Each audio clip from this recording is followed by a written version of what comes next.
Rumors swirl across the underground world about a mysterious man who even seasoned mercenaries hesitate to cross paths with. Whispers call him Peter, a name that once inspired loyalty, fear, and respect in equal measure. Strangely enough, this feared figure isn't a battle-hardened youth but a man well into his 60s. Some say it would have been kinder had he passed away years ago, considering the life he now leads, stripped of every asset he ever built and relentlessly hunted by waves of assassins. Despite the legend surrounding him, Peter has become a wanted ghost, a relic of the past still breathing. Even his own allies, those who once revered him, now doubt his loyalty, questioning if the man they once followed still exists within the battered shell of the fugitive they seek. The scene changes to a blood-soaked battlefield, bodies strewn across the ground like discarded puppets. Only one man remains alive, barely clinging to consciousness. Trembling, he locks eyes with the figure standing calmly among the corpses. Even with a ridiculous-looking mask covering his face, the injured man instantly recognizes him. It's Peter. The very legend thought long dead. Disbelief floods the survivor's face. How could Peter still be alive when the entire underworld had declared him finished? Slowly, Peter steps forward, his movements unhurried, almost casual. In a quiet voice, he explains the truth. The reason no one has ever found him is simple. The Peter they all remember, the man they think they're hunting, doesn't exist anymore. He has changed, transformed into someone else entirely. He removes the mask, revealing his face.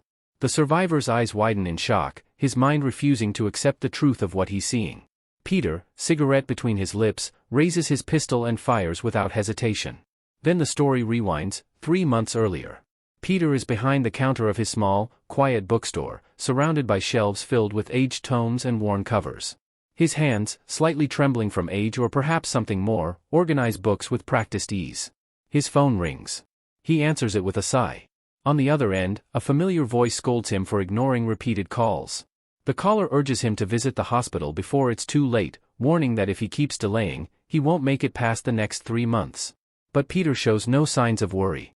He's faced death too many times to be afraid of it now.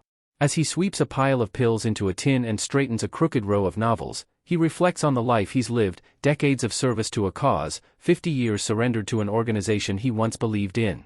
And he doesn't regret a single decision. While cleaning, a book catches his eye, How to Take Portraits. He flips through it with a faint smile, realizing he's never had a proper photograph of himself. He glances at the mirror, catching sight of his tired eyes, his wrinkled face, and his aging frame weighed down by the books in his arms. Perhaps, he thinks, that might be his only regret. Just then, the shop's bell chimes softly, and a schoolgirl walks in, clad in a neat uniform and holding her backpack. She greets him politely and says she's looking for a middle school textbook. From the far end of the shop, Peter responds with a light-hearted tone, wearing the friendly expression of a seasoned shopkeeper. "I've got every kind of book here," he says with a grin, "except the ones I don't." She chuckles and asks if he has any used textbooks. Peter nods and replies that his collection spans decades, from dusty volumes of the 1960s to modern editions, even some rare finds from overseas. He asks what she's looking for and suggests she go with the most recent edition. The girl explains that the books are actually for her younger sibling. Peter smiles and nods, walking over to help her find the right one. Peter, quietly observing the girl as she browses the shelves, guesses she must be from the nearby high school. Her youthful energy, combined with her uniform, gives her away. As he walks over to assist, his eyes catch the green tag on her chest. Without missing a beat, he comments, "You must be a senior," handing her a book. Startled, she looks up, smiling in surprise. "You're right. How'd you know?" Peter chuckles lightly. "I know a lot more than you'd think. I've been around this neighborhood long enough to remember every face, old and new." He rummages through a stack and pulls out a pristine collection of textbooks, their covers still gleaming beneath the plastic wrap. He hands them over, but the girl hesitates, alarmed by how new and well-kept they are. "These are brand new," she exclaims, holding them like fragile treasure. I can't afford these. I only have 1001." Peter waves off her concern with a warm grin. "I don't need them anymore. They're yours." The girl tries to protest, clearly uncomfortable with the generosity. "No, please. You really don't have to."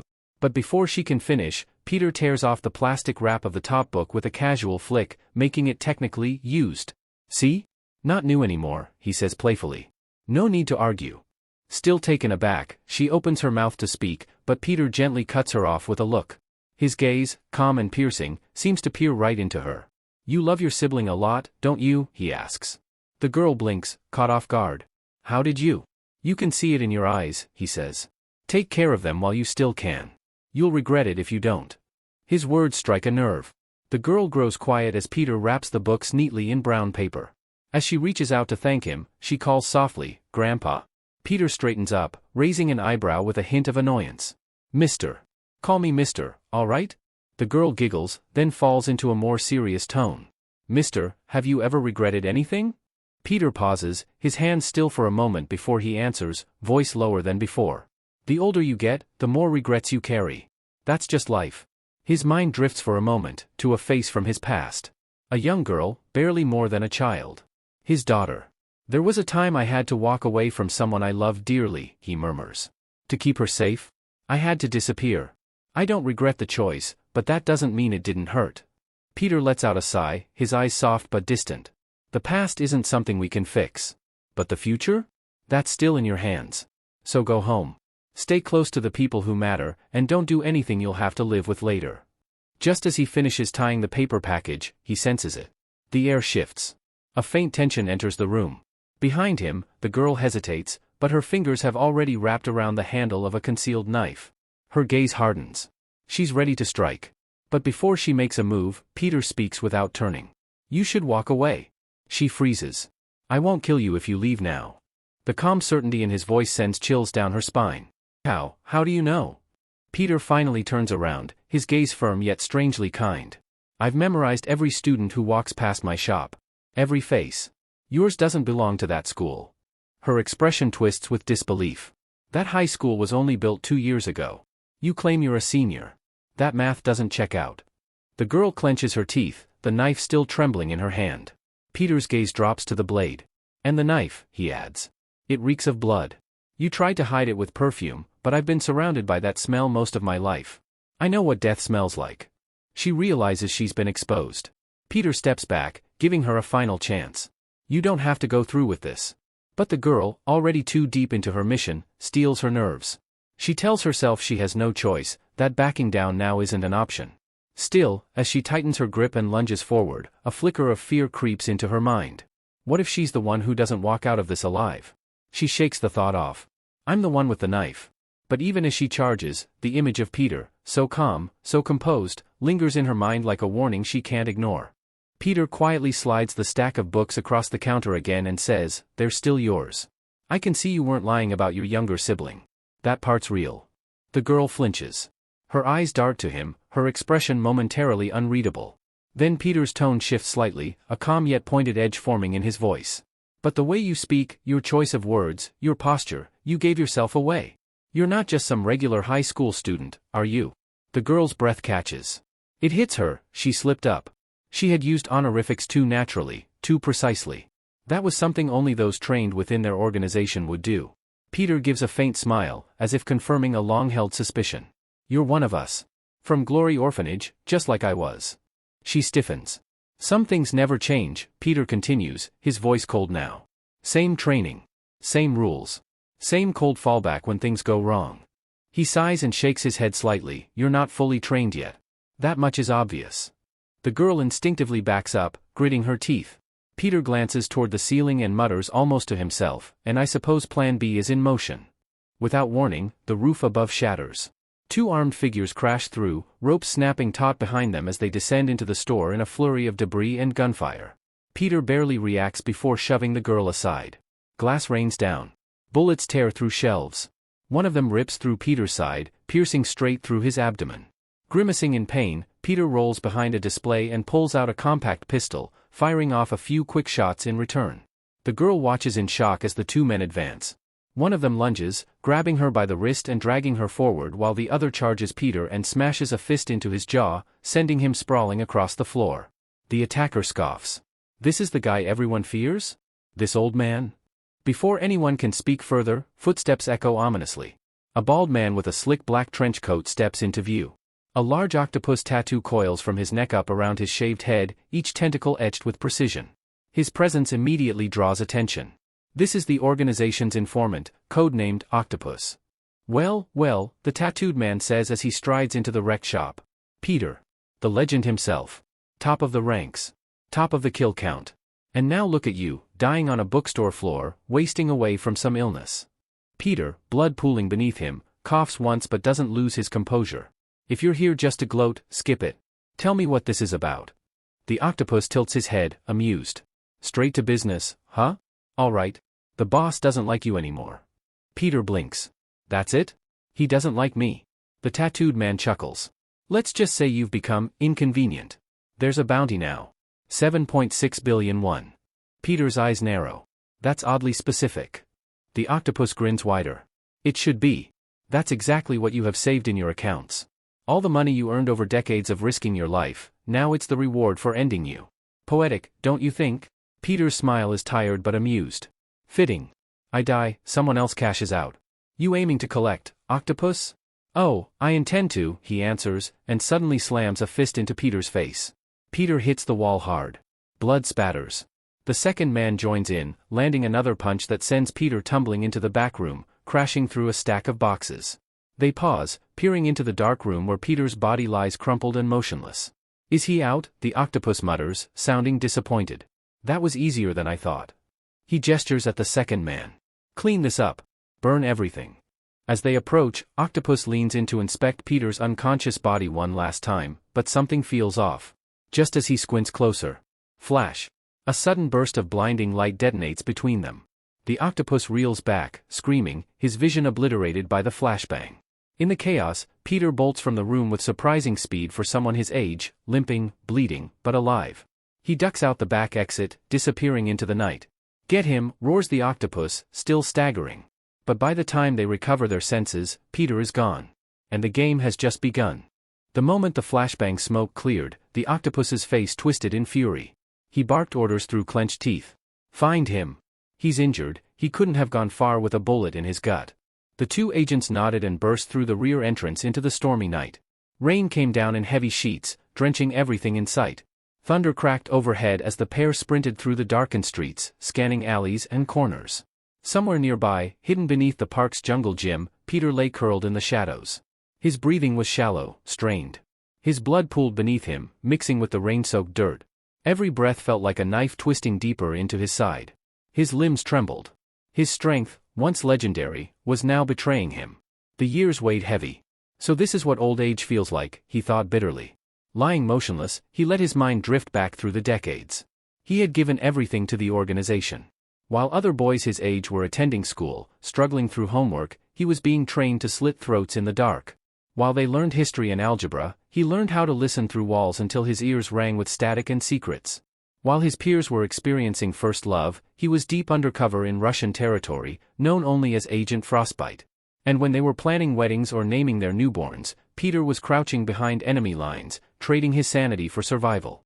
He had never questioned it, not once. That was his role. That was the path chosen for him. And he followed orders, no matter the cost. But all of that changed when the leadership shifted. The new boss saw him not as a symbol of loyalty, not as an asset, but as a liability. Old. Sick. Soft. And now, lying in the mud like discarded trash, Peter realized, after all he'd sacrificed, all he had given, they wanted him erased. He clenched his teeth, his fingers curling into fists. Is this how it ends? He whispered through the pain. After everything? Anger flared in his chest. They think I'm worthless now. Just an old man waiting to die. But I won't let them take everything, not even my money. Image of a child flashed in his mind. The one he had walked away from to protect. The only thing he regretted. He had left her behind to live in the shadows. Now her face was the only light in his memory. I can't die here, he told himself. Not like this. Not without a fight. And with those words, consciousness slipped from his grasp, and he collapsed beneath the playground slide, the rain pounding around him. Elsewhere, at a hidden safe house tucked in a back alley, the two assassins who had earlier stormed the bookstore were drying their clothes and heating up instant noodles in the kitchen. Their weapons rested nearby. Can't believe we let the old man escape, the taller one muttered, stirring the pot. The other gave a scoff. Would have had that bounty if we hadn't hesitated. Still doesn't make sense to me, the first man said. Why such a huge price on someone that close to death? The second shrugged. They say it's a form of respect. A send-off. He's a living legend, after all. Legend or not, I'm here for the money, the other replied, cracking his neck. I gave up a shot at the national kickboxing title to hunt him down. That 7.6 billion won is mine. He pulled out a weathered photo from his jacket pocket and tapped the image with a fingertip. We find him, we cash in. End of story. A voice cut through the air from behind them. That's the only picture that ever captured my face. They both froze. Slowly, they turned, and their jaws dropped. Standing in the doorway was a man, no longer the frail, graying Peter they remembered. This man was lean, upright, his stance sharp and balanced. He looked far younger, though his clothes were the same. The shirt still had a dark bullet stain near the side, though the wound beneath seemed to have vanished. The two assassins exchanged confused glances. "Who the hell are you?" one of them asked, hand creeping toward his pistol. "You're not Peter." The man raised his hands calmly, then looked down at himself. "I don't know," he said quietly. "I woke up like this. Same clothes.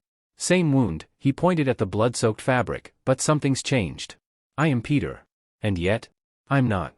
There was a silence that followed, stiff, electric. Peter stepped forward. "I don't know what happened to me. But whatever it is, I'm not dying today." And this time, it wouldn't be him lying on the floor. The taller man squinted at the stranger standing in the doorway. "You're in the wrong place, kid," he said with a dismissive tone. "You look like some college student who got lost. This isn't a hangout spot." But the young man didn't move. His voice was calm but steady. "I came here because I know exactly where I am, and who I'm looking for." Without waiting for a response, he reached out and clasped the man's wrist. "Take me to the one you call the octopus." The room grew quiet. The two men exchanged uncertain glances. That name wasn't something strangers should casually throw around, only people from the underground knew about the octopus. Realization struck. The intruder wasn't a bystander. He was one of them. The shorter man gave a wicked grin. "Then your competition." His tone darkened. "And competition needs to be dealt with." He lunged forward, aiming a powerful punch at the young man's head. But Peter didn't flinch. He raised his palm and caught the punch midair, the man's fist suspended in place like it had hit a wall. The attacker's eyes widened in disbelief. "What the hell?" Before he could pull back, Peter clenched tighter, and crushed the bones in his hand with a sickening crack. The second man tried to flank him from behind, drawing a blade as he sprang into the air. But Peter was already turning, his reflexes sharp, precise. He intercepted him midair with a flurry of strikes, one to the ribs, one to the throat, and a final slam to the floor. The room spun for the attacker as he crashed into the wall. Now only one man remained, shaken, furious.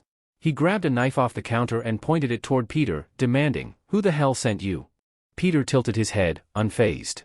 "People who rely on blades are third-rate, at best." The man blinked, confused. "What?" Peter stepped forward, eyes cold. "Those who've mastered every weapon are second-rate. But those who can turn anything into a weapon, they are first-class." With that, Peter reached for a long octopus tentacle hanging nearby. He wound it around his hands like makeshift gauntlets. The knife-wielding man roared and charged. Peter sidestepped. In one motion, he lashed out with the tentacle, disarmed the man by knocking the knife clean out of his grip, and then twisted the tentacle around his neck. With a single, fluid move, Peter hurled him into a large pot of boiling spaghetti, slamming him down hard while keeping a firm grip around his neck. Steam rose from the pot as the man groaned, soaked and defeated. Gasping on the floor, the attacker wheezed, "Who are you?" Peter walked over to a small table where a photograph lay, an old image, worn around the edges. It was the same photo the assassins had used to identify him. He picked it up and studied it quietly. It was the only picture they had of the real him, the man the organization marked with a price. He pulled a cigarette from his pocket, lit it slowly, and touched the flame to the photograph's corner. The paper curled and blackened as the image disappeared in smoke. "That man is gone," Peter said quietly. "They'll never find him. He's already dead." His voice was resolute as he inhaled. "Let them search. They're hunting a ghost."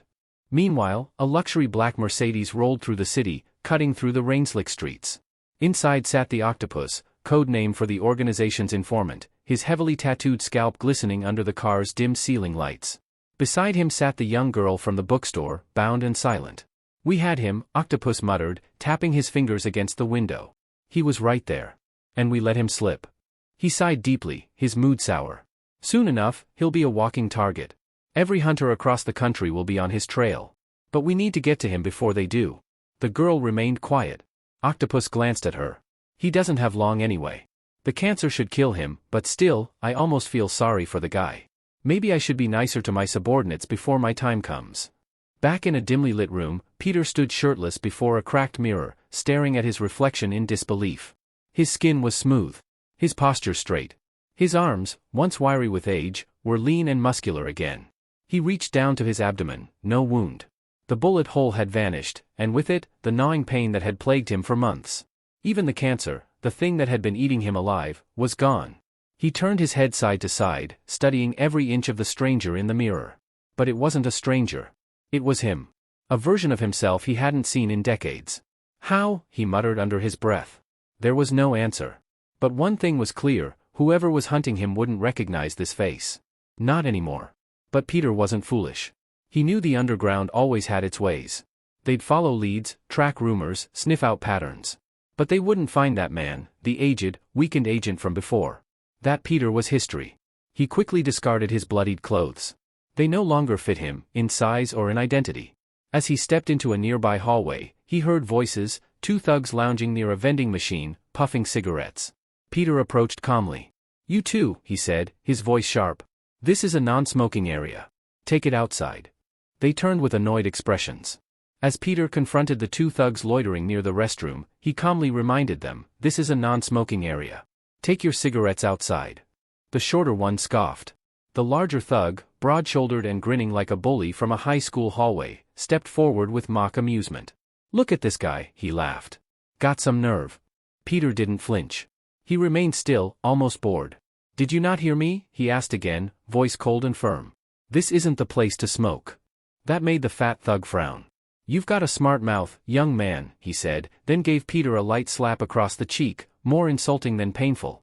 "But I'm feeling generous today. So I'll let you walk. Just don't look in our direction again." Peter didn't respond.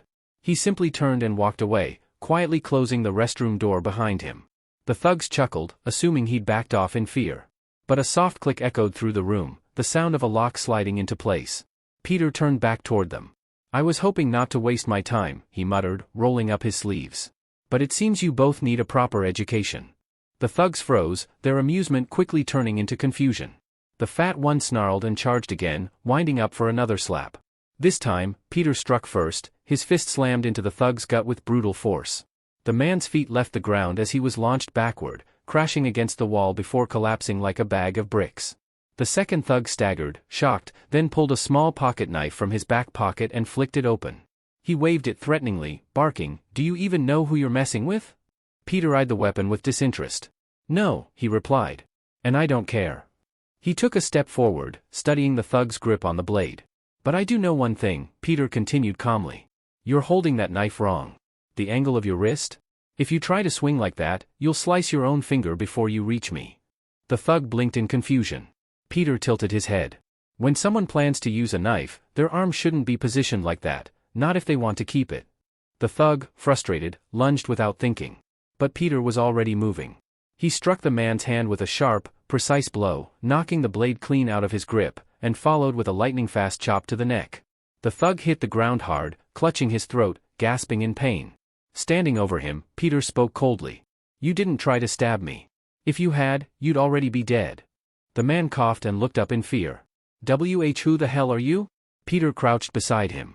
"I don't know what kind of dirty business you run," he said quietly. "But if you knew who I was, truly knew, I couldn't let you live." The thug whimpered, panic overtaking him. Peter grabbed his shoulder firmly. "You really want to know who I am?" he asked. The thug trembled, eyes wide. "And no. I am sorry. I swear, I'll go clean, no more crime. No more trouble." He was shaking so badly, he wet himself right there on the restroom floor. Peter gave him one final look, then stripped him of his clothes, leaving the thug naked and shivering beside his unconscious partner. Without another word, Peter walked out. In the hallway, Peter pulled out his phone and opened his banking app. His eyes narrowed. The screen showed a zero balance. Every cent he had was gone. His jaw tightened. "I warned them," he growled under his breath. "I told them not to touch my money." The anger in his chest swelled like a firestorm. This wasn't just betrayal, it was declaration. "They've started a war," Peter muttered. "And now, they'll get one." As he exited the building and stepped into the sunlight, he passed by two university students chatting on a bench nearby. Their conversation drifted into earshot. As Peter passed the two students deep in conversation, he overheard one excitedly share, "I just got accepted for the Glory Club scholarship." "Seriously?" the other gasped, clearly impressed. "That's huge. Only a handful of people even get considered for that." The words made Peter pause. For a moment, his mind drifted back, far back. He remembered the cramped rooms and sun-bleached windows of the Glory Orphanage, the place that raised him. It had once been a small, religiously run facility tucked away in a poor neighborhood, understaffed, underfunded, and forgotten by the world. But now, nearly 50 years later, the orphanage's legacy had transformed into something far greater. The Glory Club had grown to become a powerhouse of influence, its roots sprawling across politics, finance, and corporate empires. Peter had been one of its earliest sons. He was one of the first shadows it had ever raised. But now, he saw the Glory Club for what it truly was, rotten to the core. And he had made a decision. He would dismantle it. With his own hands. The scene cuts to a different location, a quiet butcher shop tucked in a desolate street. Inside, the smell of fresh meat hung thick in the air. A burly man in a suit lounged in a chair near the counter, his gaze sharp as a blade. The bell above the door jingled. Octopus stepped inside. The butcher smirked as he recognized the visitor. "So you really came," he said, voice low and calm. "But, alone?" "You're not Peter," Octopus replied flatly, stepping forward. "For someone at your level? I'm more than enough." The butcher chuckled. "Still placing your bets on that old man?" he sneered. "If you keep relying on him, you'll end up in the ground." Octopus didn't blink. "And what of it? Does it matter how soon a man dies, if it's just one more added to the list?" The butcher's grin widened. "Well then. If we're doing this, let's at least make it lively." With a whistle, the butcher summoned his guards from the back rooms. Several well-armed mercenaries emerged, forming a perimeter around Octopus. "This isn't just a butcher shop," the man said. "You've stepped into the Wagner mercenary base. We've been the West's top private military contractor since 1948. And you're standing in our headquarters." He leaned forward in his seat, studying his opponent. "You're not even in the top 12 of the Glory Club. What makes you think you can walk in here like some untouchable ghost?" He snapped his fingers. "Kill him." The soldiers moved in fast. But they didn't stand a chance. In a sudden burst of terrifying speed and precision, Octopus unleashed his signature technique, hypermobility, full-body release. To the untrained eye, it looked like a blur of limbs and blood. Within seconds, every guard in the room lay dead, their bodies scattered across the shop like discarded mannequins. The butcher's face turned pale as he stumbled backward, trembling in disbelief. "What are you?" "Stay back, stay away from me," he cried out. But Octopus was already closing the distance. A single, fluid motion, and it was over. Later, inside the dark, quiet hideout, Octopus sat with the same girl who'd accompanied him before. She stood beside him, tense and uncertain. "They're dead," she said at last. "The assassins you sent. All of them." Octopus's expression tightened. "All of them?" She nodded. "Whoever did it, they erased every trace. Destroyed every security feed. No fingerprints. No sound. Just bodies." Octopus leaned back in his chair, exhaling slowly. "Only one man I know would go through that much effort to stay invisible." His eyes narrowed. "Peter." He couldn't understand how the man was still alive, let alone capable of moving with such precision, such ruthlessness. What kind of unnatural trick had that old ghost pulled? His thoughts were cut short by the bitter truth: Peter's bounty wouldn't stay valuable for long. The longer he stayed alive, the more others would come for him. And Octopus refused to let someone else claim that final reward. He turned to the girl. "Find his hideout. I don't care how long it takes. Report to me the moment you know where he is." The girl hesitated. For a brief second, a memory flickered behind her eyes, an older man in a bookstore, shielding her from a hail of bullets, asking for nothing in return. But she masked her expression quickly. "Understood," she said quietly. As Peter entered the quiet, dimly lit restaurant, the place bore a sense of eerie stillness. A waiter, calmly polishing a glass behind the counter, noticed him and approached with a measured smile. "Sir, this isn't a regular service day," the waiter said politely. "Do you have a reservation?" Peter glanced up from beneath his brow, his voice steady yet laced with menace. "No reservation," he replied. "I came here with something heavier than a dinner plan. I came with a grudge." Meanwhile, seated deeper within the restaurant was Octopus, leaning casually against his chair, swirling wine in a glass. Upon hearing Peter's voice echo through the quiet room, he turned with idle amusement. "Oh?" Octopus quirked a brow. "Let me guess. I forgot to pay my bar tab somewhere." Peter walked forward, his tone sharp and eyes cold. "You're not entirely wrong. Except this tab isn't at a bar, and it's running about 7.6 billion. The joke hung in the air for a moment. Octopus chuckled at first, assuming this stranger was bluffing or insane. But the smirk slowly faded from his face as he began to comprehend the weight behind those words. His amusement curdled into unease. Without wasting time, Octopus gestured to his men nearby. Lock the doors. No one leaves. As the staff subtly armed themselves, Octopus studied the young man now standing before him. Something didn't add up. He wasn't in any of their intel files, definitely not part of the Glory Club. He mused aloud, maybe you're one of Peter's lost disciples? Or, some secret child? But he quickly corrected himself. No. Peter never worked with anyone. He was a lone wolf. Still intrigued but cautious, Octopus leaned forward. All right, how about this? I'll offer you 2 doors. 1, you tell me where Peter is, and you walk out in one piece. 2, you stay stubborn and get a bullet in your head. Peter didn't flinch. His response was cool and unwavering. You're forgetting option 3. Octopus raised an eyebrow. And what's that? My name is Peter. For a moment, the room went silent. The guards hesitated. Octopus blinked in disbelief, trying to process what the young man had just said. I'm the one who killed your men, Peter added flatly, staring him down. Octopus narrowed his eyes. Are you trying to be funny? Young people these days, Peter said with a slow breath. Terrible hearing. I said I killed your subordinates. Octopus searched the man's expression, now unsettled. Despite the youthful face, something about his presence, the authority in his voice, the precision of his gaze, it all felt too familiar. Still, he scoffed and waved his hand. I don't know who the hell you are, but you clearly don't value your life.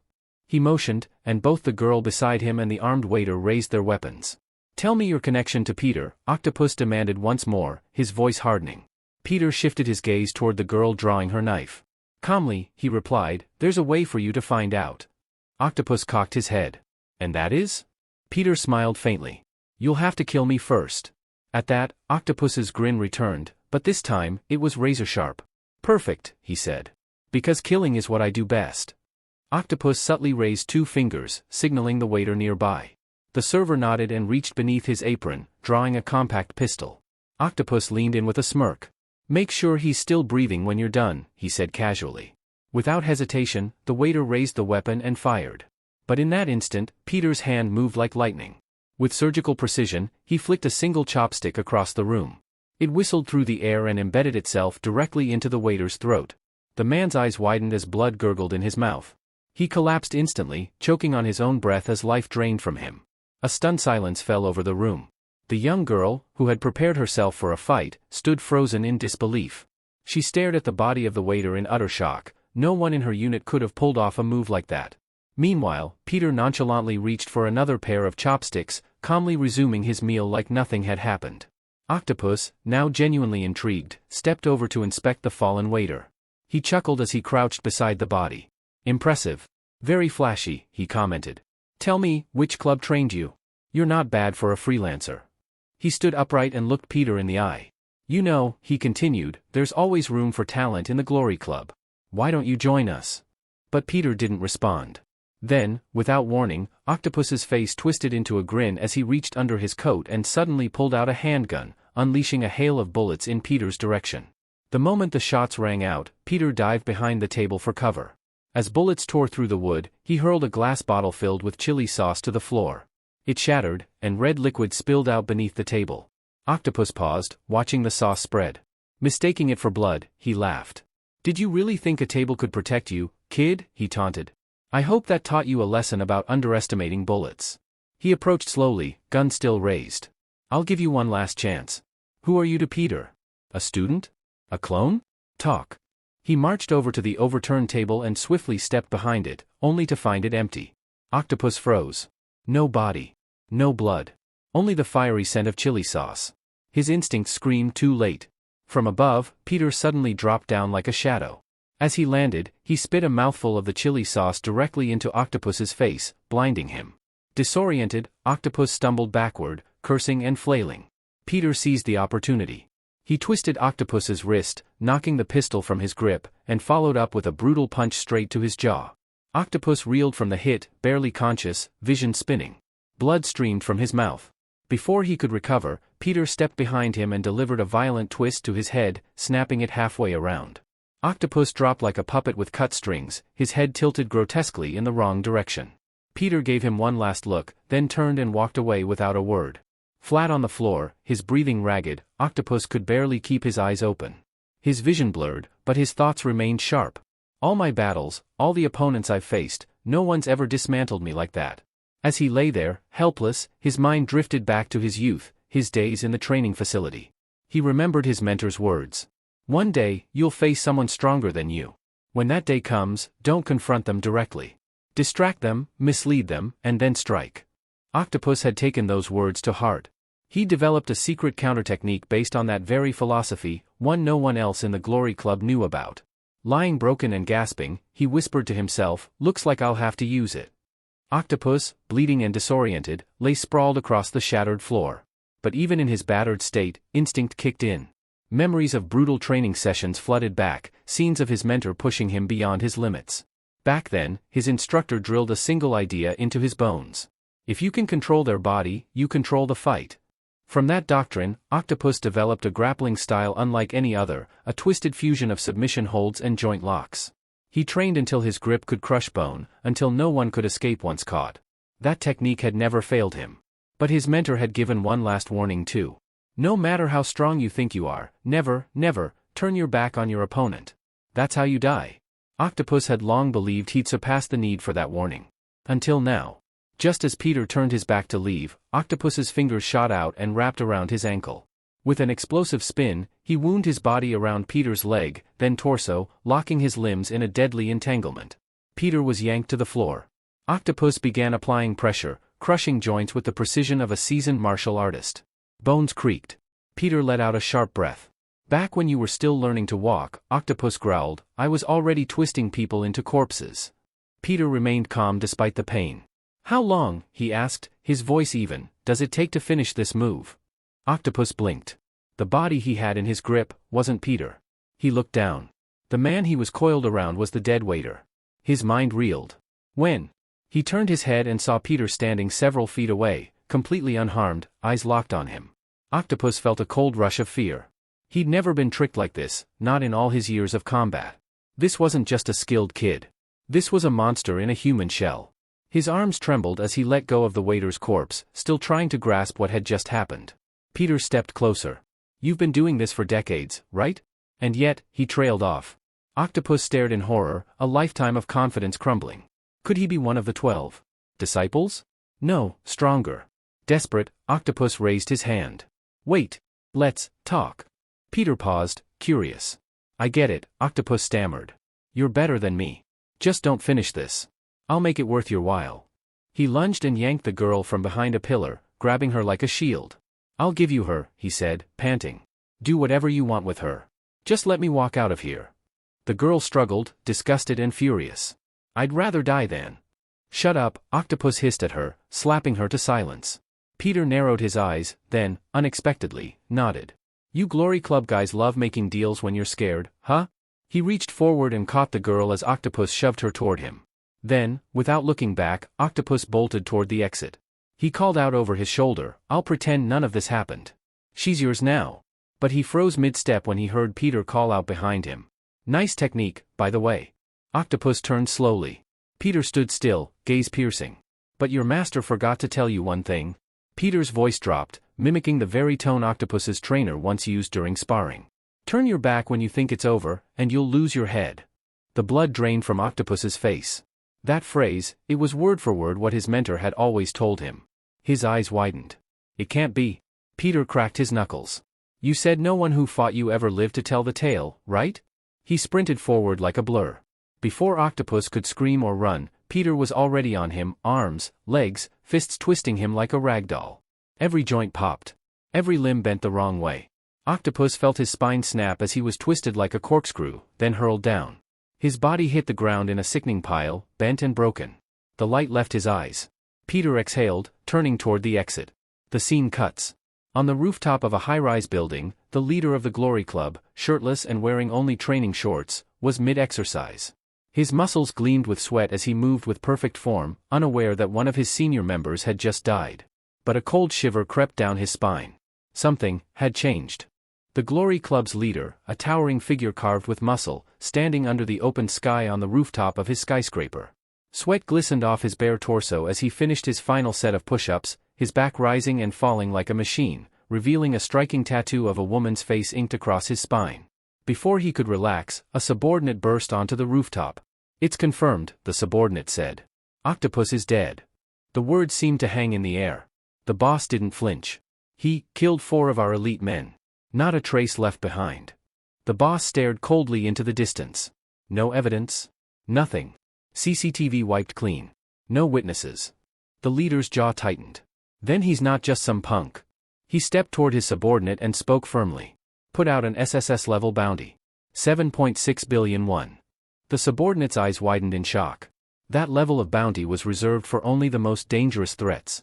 The leader continued, his voice sharp like steel. Spread the word. From this moment on, Peter is a target.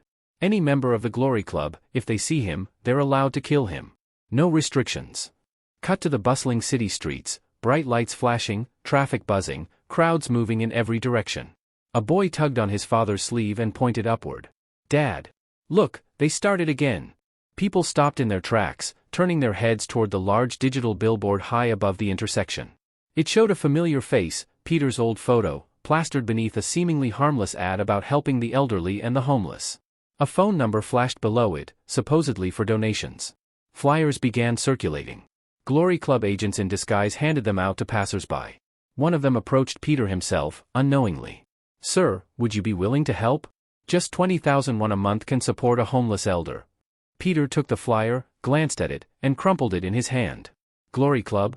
I'll wipe you off the map, he muttered under his breath. He knew he couldn't do it alone, not against an organization with eyes everywhere. And in that moment, only one person came to mind. Someone who could help. Unusual, eccentric, but reliable in his own twisted way. Night fell. Peter stepped into a rundown part of the city and entered what used to be a public bathroom. The building was half collapsed, walls cracked and pipes exposed. The stench was strong, and the floor was littered with bodies, not corpses, but homeless people asleep in their corners. Even the security guard snoozed with them, unconcerned. Peter walked slowly through them, stepping carefully over bags and broken tiles. Each time he visited, there seemed to be more people than before. Finally, he reached a wall at the far end of the washroom. Layers of old posters were plastered across it, advertisements for underground surgery, organ trafficking, and seedy nightlife events. Peter ran his hand across them, searching. Was it next to the black market kidney ad or the steaming night flyer? He murmured.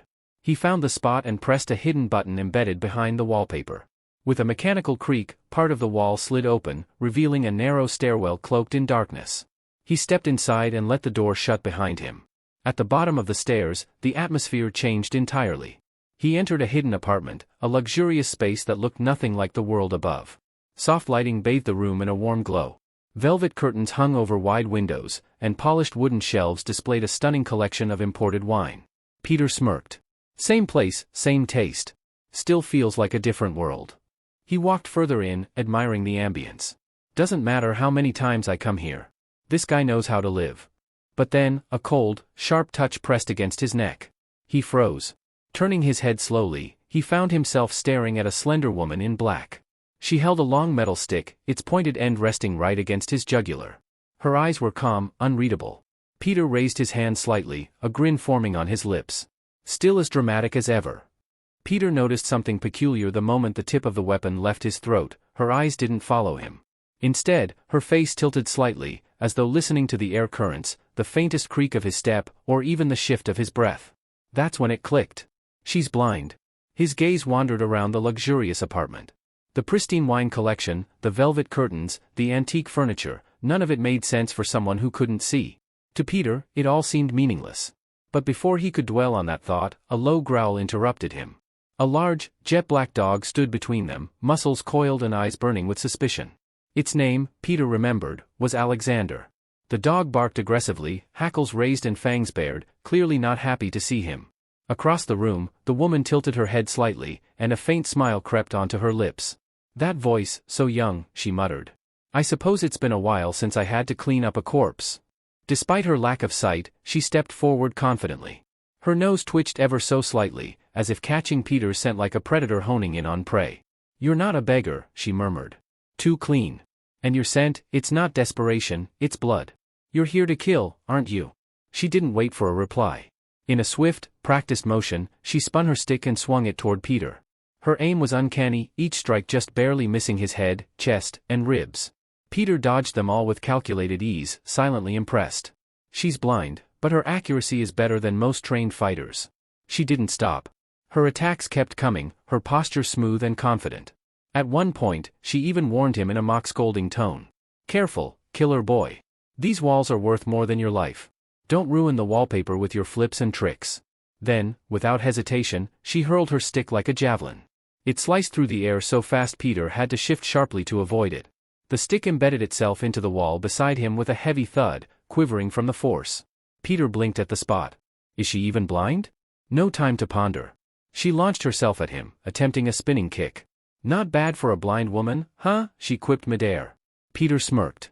He caught her mid-spin, grabbing both her leg and arm with precision before gently tossing her across the room. She landed with a soft crash on a nearby couch. For a moment, silence. Then she laughed softly, unfazed, and reached into her sleeve. "You're fast," she admitted. "Really fast. You don't move like a Glory Club grunt." Before Peter could respond, a blade pressed against his cheek. She had drawn a hidden knife in that split-second fall and was now holding it inches from his face, even as she lay sprawled on the couch. "You're good," she said, her voice low, "but you lack killing intent. You didn't strike to kill." Peter narrowed his eyes. "You're not here to murder me," she said. "But you should know, it's a very bad look to beat up a blind woman." Peter exhaled calmly, unfazed. Still holding the blade, she leaned back. "I don't get to stop until the job's done. And my job ends when the other person stops breathing." Without warning, she snapped her fingers. "Alexander," she said coldly.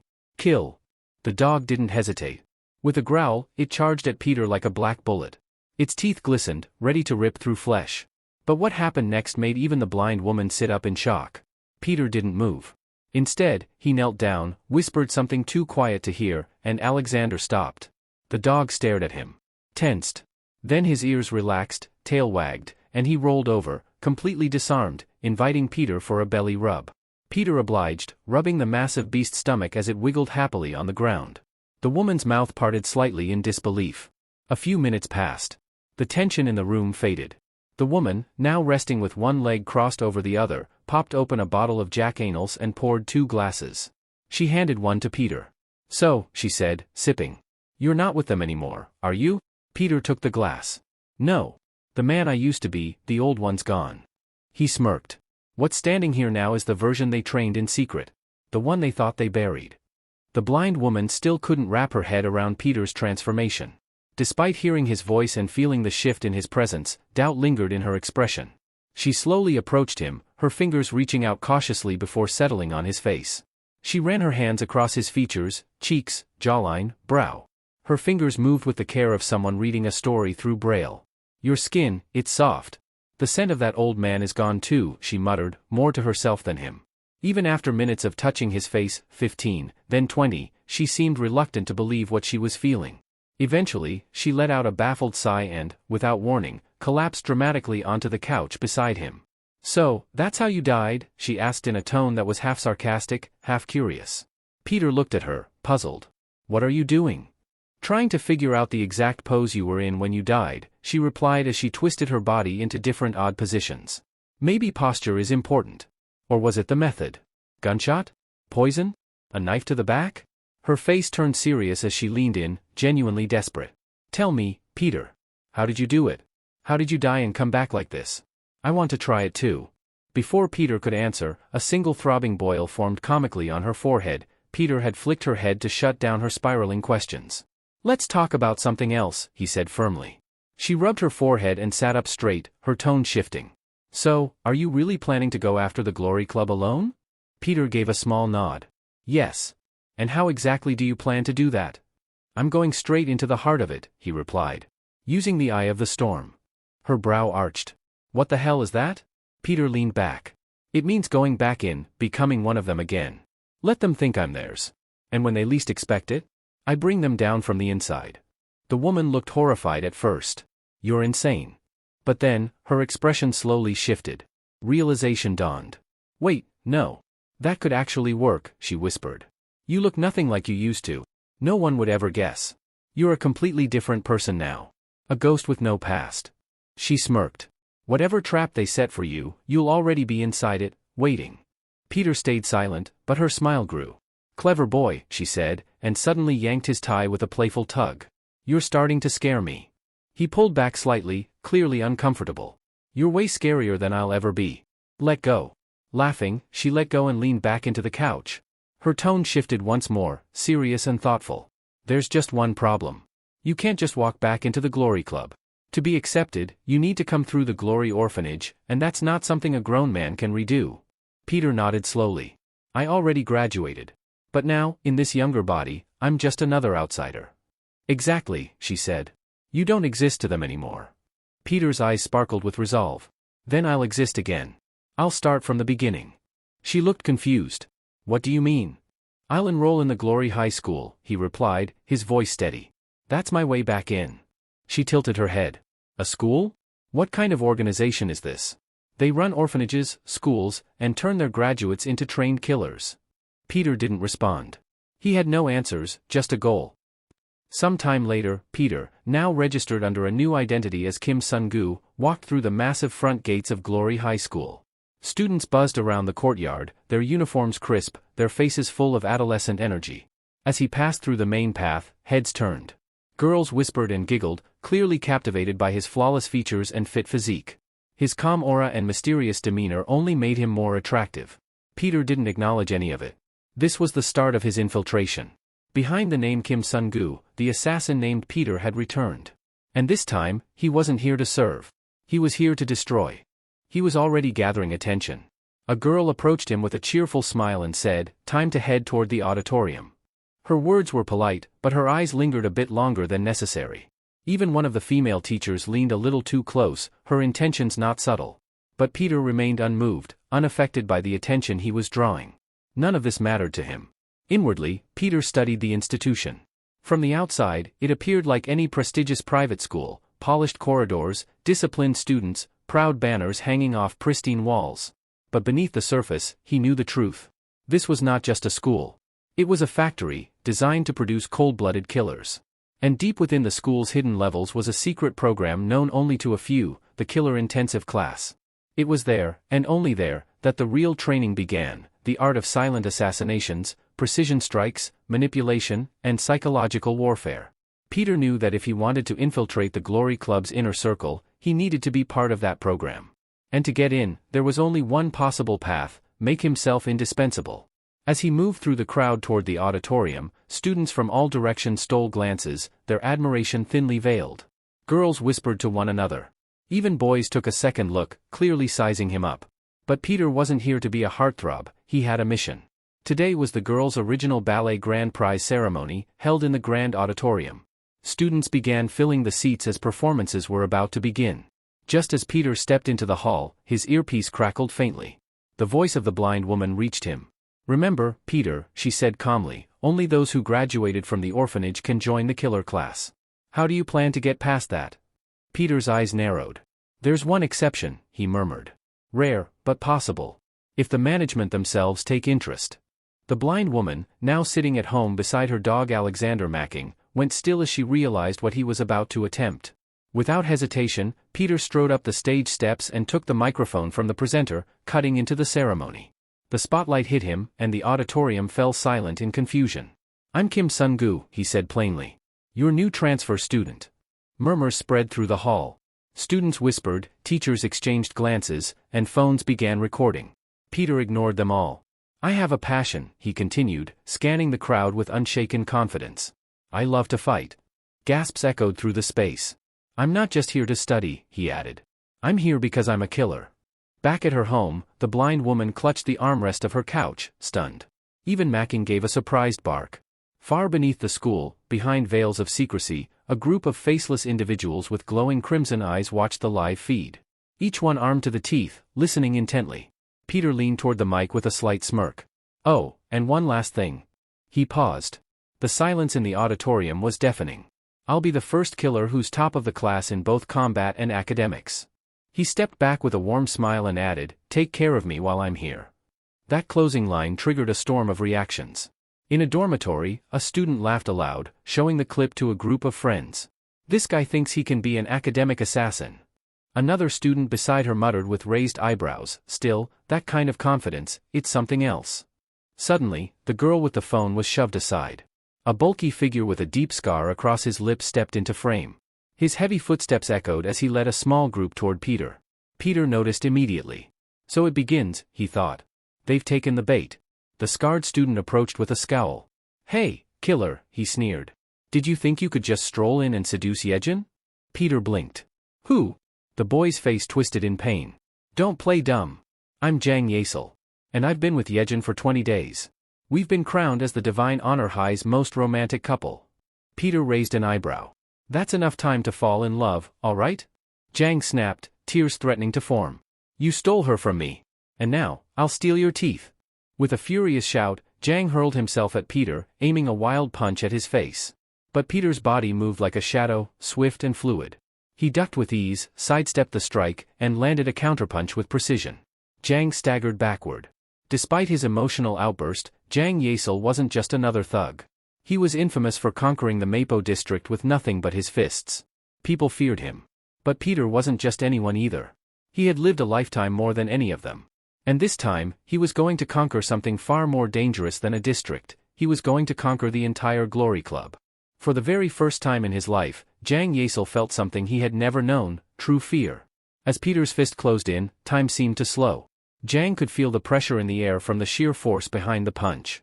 Instinctively, his eyes shut tight. I'm sorry, Yejin, he whispered in his mind. I couldn't protect you. But the impact never came. Instead of unleashing the crushing blow, Peter halted his punch just inches from Jang's face.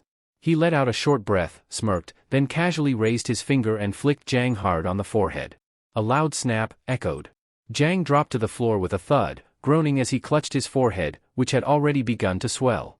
He shivered from the shock, humiliated and overwhelmed.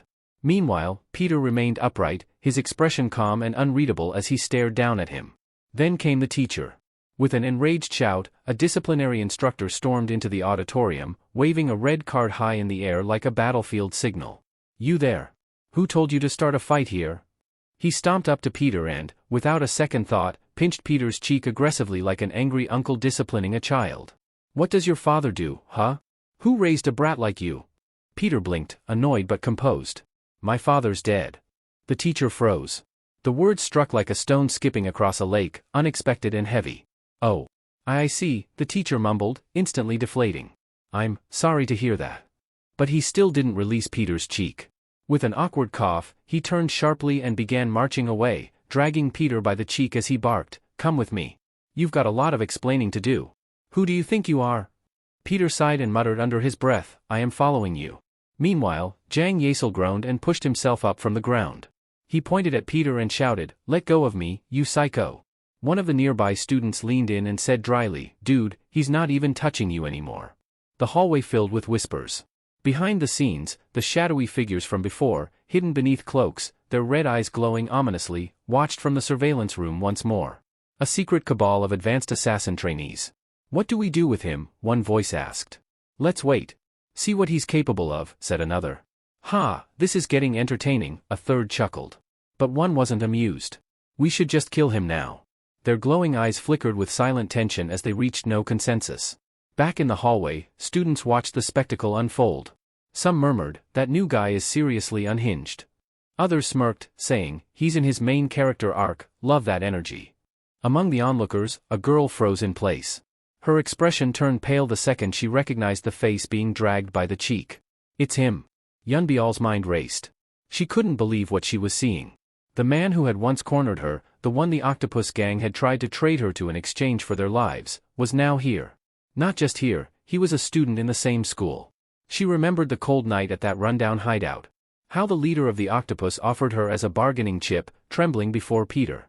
She remembered how Peter refused to accept their deal, then turned to her with a grim command. Tell the Glory Club it was the old Peter who wiped this place out. Not me. Do that, and you live. And she had obeyed, shaken, but alive. As Peter was finally released by the teacher, he spotted Yunbial across the dining hall and made his way over. He pulled out the chair beside her and sat down. Mind if I sit here? Yunbial flinched slightly. Her eyes darted left and right. What are you doing here? Peter kept his voice casual. Still got people on my trail. I had to vanish for a while. So I came here. She narrowed her eyes. Why this school? He shrugged. Only place I could disappear and keep moving at the same time. Yunbial turned her face away, her voice quieter now. I'm just here because I'm not hungry. Peter blinked, then glanced at her tray, overflowing with food like a mini mountain. Sure, he said sarcastically. That explains the buffet in front of you. Yunbial clicked her tongue and looked away. You're annoying. But her mind drifted again to that night, the stench of blood, the terrified cries of the octopus members, the silence Peter left in his wake. She looked back at him and said softly, I did what you asked. I told them it was the old version of you that did it. I kept my promise. Peter gave a faint nod. I know. After a short silence between them, Yunbial couldn't hold her curiosity any longer. Why are you even here? She asked, her eyes searching his for answers. Did you come just to find me? Peter shook his head casually. Not really. You're not the reason I came here. Yunbial, with cheeks puffed like a chipmunk and a mouth stuffed with strawberries, turned toward Peter. Her tone was defensive, laced with suspicion. You're here to kill me, aren't you? Peter raised an eyebrow and shook his head. No. I'm not here to kill anyone. Yunbial didn't look convinced. Because of you, they're watching me. Every move I make is monitored by the organization now. Do you have any idea what that's like? Peter turned to Yunbial, his tone cool but firm. If it's hard, endure it. You're still breathing and eating, aren't you? That's only because I chose to spare you. Yunbial's lips curled in defiance. You didn't save me. I survived on my own. Peter stared at her for a beat, then shrugged as if letting it go. Fine. If that's what you want to believe. She turned away for a second, then asked in a quieter voice, that group, the one behind everything. The organization. What do you know about them? Peter paused before responding. You're not aware of what kind of monster that place is, are you? I don't even think you understand what you're dealing with, she shot back, her voice sharpening. You don't know who I am. You're just some outsider. How can you possibly take down something that massive from the inside? Peter leaned in, just slightly, his voice dropping to a whisper only she could hear. Which is exactly why I need your help. Yunbial blinked. Her eyes narrowed as she slowly stood up. Help you? Why the hell would I do that? Peter remained seated, calm as ever. Because whether you admit it or not, we're both in the same sinking ship. Neither of us knows the full picture, and we both have a reason to see this through. I'm trusting you. He paused. Li Yuna. That name froze her in place. She slowly turned back toward him, eyes wide with shock. How do you know that name? But when she looked again, Peter had vanished, disappeared as if the air had swallowed him whole.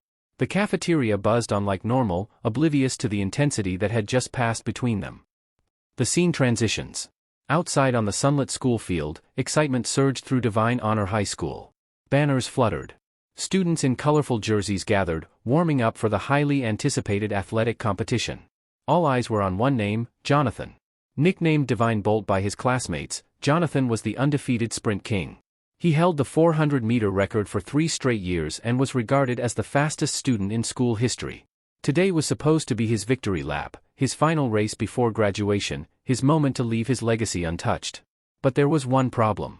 A new challenger had entered the field. The moment the starting pistol fired, Jonathan took off like a lightning bolt, his legs pumping with practiced precision and explosive force. The crowd erupted with cheers. But in the blink of an eye, something unreal happened. Peter. He didn't just catch up. He glided past Jonathan like he was jogging in slow motion. His form was effortless, fluid, like he was barely touching the ground. Within seconds, Peter had already cleared the track. The stadium went silent for a beat, then exploded in screams and applause. Students rushed to the field, fangirls swarming Peter, showering him with praise. Meanwhile, Jonathan, chest heaving, stumbled off the track in disbelief and collapsed onto the bench. Next to him sat Jang Yasel, still holding a cold pack to his forehead from earlier. He glanced sideways at Jonathan with a sigh. So you lost too, huh? Jang muttered. Jonathan didn't respond. He simply stared ahead, haunted by the realization. There was a new king in Divine Honor High. That's it for today. Thank you so much for watching. If you enjoyed the video, don't forget to hit that like button and subscribe for more. We'll see you in the next one.